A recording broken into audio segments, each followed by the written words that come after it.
ఆంధ్రప్రదేశ్ ప్రభుత్వం కావచ్చు, తెలుగు చలనచిత్ర పరిశ్రమకు సంబంధించి ఎలాంటి డెసిషన్స్ తీసుకోబోతున్నారు? ఆంధ్రప్రదేశ్ ప్రభుత్వం తెలుగు చలనచిత్ర పరిశ్రమకు సంబంధించి ఏ రకమైన డెసిషన్స్ తీసుకోబోతోంది?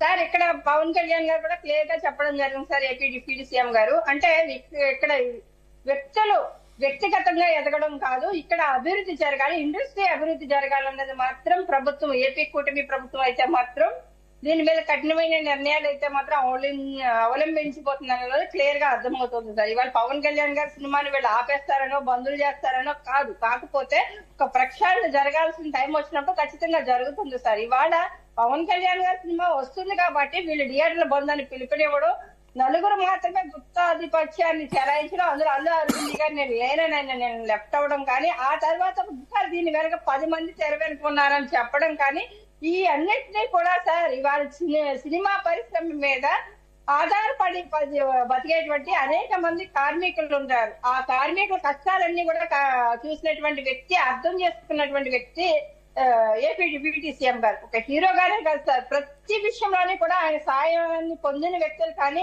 ఆయన పట్టుకుని చాలా మంది వెలుగులోకి వచ్చినటువంటి నటుల్ని కానీ మనం చూడొచ్చు. వాళ్ళు చెప్పేటువంటి మాటల్లో కూడా, అంటే ఒక లైట్ బాయ్ దగ్గర నుంచి ఒక తెర మీద కనిపించేటువంటి ఒక సెకండ్ హీరో క్యారెక్టర్ వరకు కూడా ఆ పవన్ కళ్యాణ్ గారిని ఒక ఇన్స్పిరేషన్ గా తీసుకొని ఎంత మంది వృద్ధిలోకి వచ్చారన్నది క్లియర్ గా తెలుస్తారు. అలాగే వాళ్ళ కష్టాలు కూడా తెలిసినటువంటి వ్యక్తిగా ఇవాళ ఏపీ డిప్యూటీ సీఎం గారు తీసుకున్నటువంటి నిర్ణయాలను అయితే మాత్రం అందరూ స్వాగతిస్తున్నారు సార్.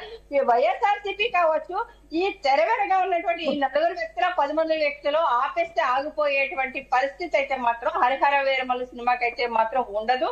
ఖచ్చితంగా ప్రజల మద్దతు ఉన్నప్పుడు అది చిన్న సినిమా కావచ్చు సార్. ఈ మధ్య నాని గారి నిర్మాతగా ఉంది తీసినటువంటి ఒక సినిమా చూసాం, కోర్ట్ అనేటువంటి సినిమా, అది ఎంత బాగా హిట్ అయింది అన్నది క్లియర్ గా తెలుసు. అంటే ఇక్కడ వీళ్ళ గుత్తాధిపత్యాన్ని చేతిలో పెట్టుకొని కొన్ని భారీ బడ్జెట్ సినిమాలకు మాత్రమే థియేటర్లో ఇవ్వడం కానీ, ఈ అన్నిటికన్నా కూడా ప్రతి సినిమా ఇండస్ట్రీ బతకాలంటే చిన్న సినిమా దగ్గర నుంచి పెద్ద సినిమా వరకు కూడా అన్ని కూడా థియేటర్ లో ఆడాలి సార్. ఆడినప్పుడు మాత్రమే అందరికీ పని దొరుకుతుంది, అలాగే పరిశ్రమ అభివృద్ధి జరుగుతుంది సార్.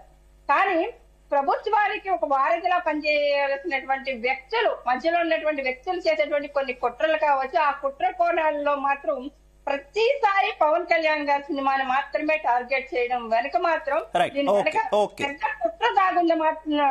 కుట్ర అయితే మాత్రం దాగి ఉందని మాత్రం ఏపీలో చర్చ జరుగుతూ ఉంది. ఆ రోజు వైఎస్ఆర్సీపీ పార్టీ అధికారంలో ఉన్నప్పుడు కూడా పవన్ కళ్యాణ్ గారి సినిమాని మళ్ళీ గతంలో కొద్దిలే కృష్ణవేణి గారు రైట్.